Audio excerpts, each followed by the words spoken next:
A meditation on James chapter 1, verse 12. Blessed is the man that endureth temptation, for when he is tried, he shall receive the crown of life, which the Lord has promised to them that love him. Let no man say when he is tempted, I am tempted of God. For God cannot be tempted with evil, neither tempteth he any man. But every man is tempted when he is drawn away of his own lust and enticed. Verse 15. Then when lust has conceived, it bringeth forth sin, and sin, when it is finished, bringeth forth death.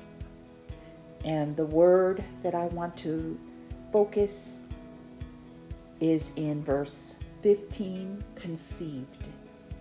Then when lust has conceived, it bringeth forth sin. And sin, when it is finished, bringeth forth death. And conceive, he's using a metaphor there as a woman who gets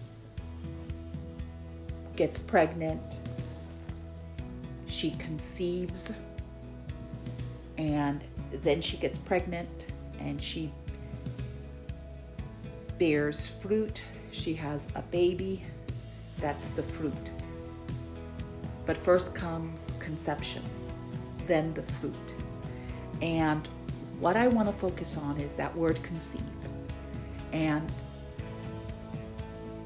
besides the obvious of what conception is, conceive, but there's another meaning to conceive. It means to also think. So here is the word.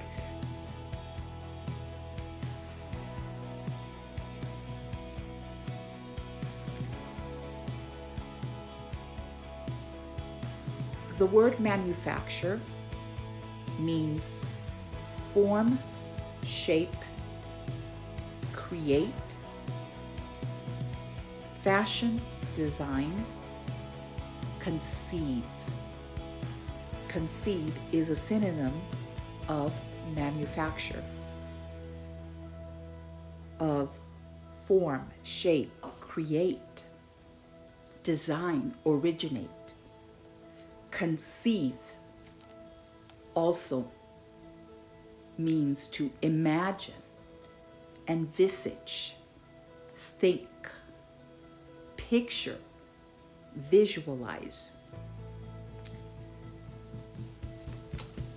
Back to James 1:15. Then when lust has conceived, it brings forth sin.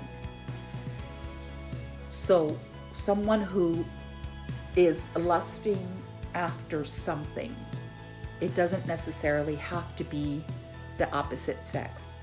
It could be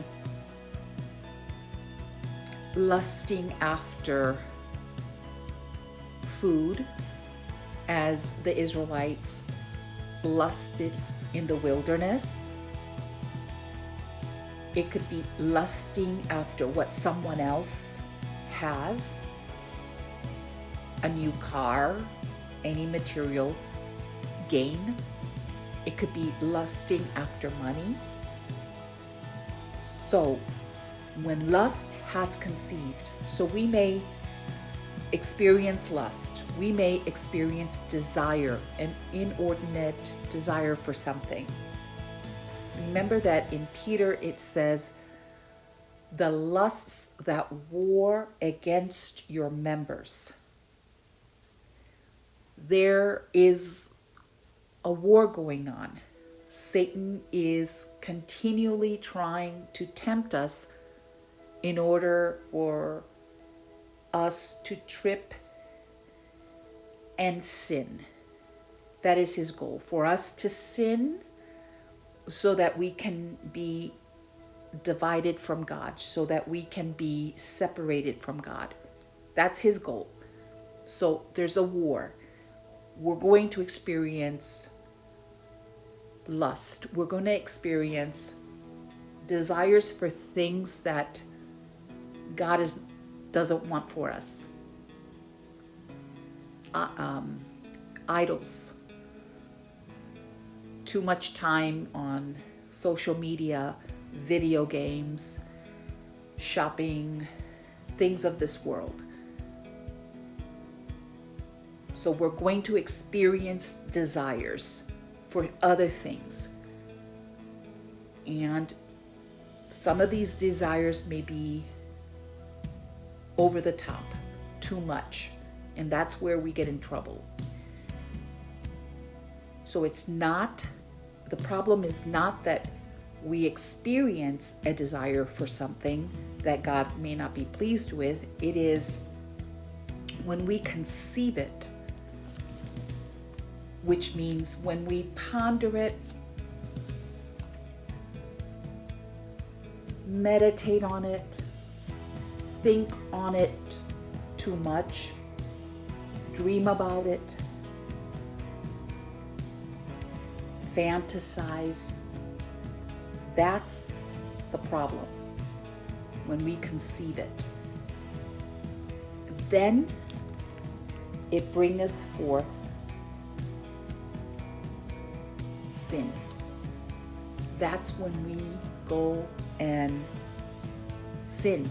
We're thinking about it so much, we're fantasizing about it, that thought that we are conceiving, because we're pondering it, we're staying on it, now becomes reality.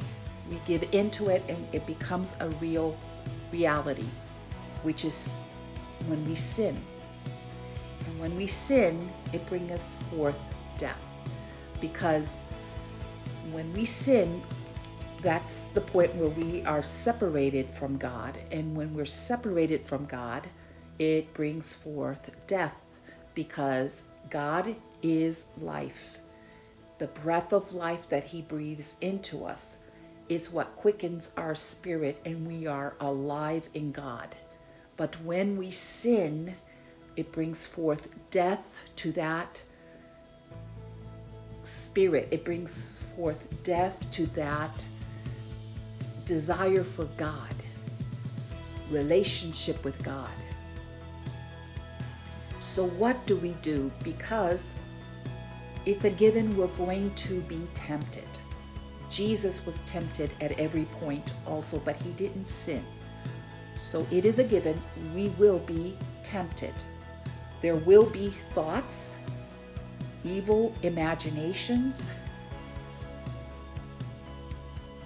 sinful attitudes, feelings. We're going to experience those things. But what do we do with it? The answer is 2 Corinthians chapter 10, starting verse 3. For though we walk in the flesh, we do not war after the flesh. For the weapons of our warfare are not carnal, but mighty through God to the pulling down of strongholds, casting down imaginations, and every high thing that exalteth itself against the knowledge of God, and bringing into captivity every thought to the obedience of Christ. So whenever we are being tempted, whenever we are feeling an inordinate, an inappropriate desire for something, we are to acknowledge we're having that thought that would not be pleasing to God, and cast it down. Pull those thoughts down to obey Christ. So, as He said, Matthew 5, starting verse 27, ye have heard that it was said by them of old time, thou shalt not commit adultery. But I say unto you, that whosoever looketh on a woman to lust after her has committed adultery with her already in his heart.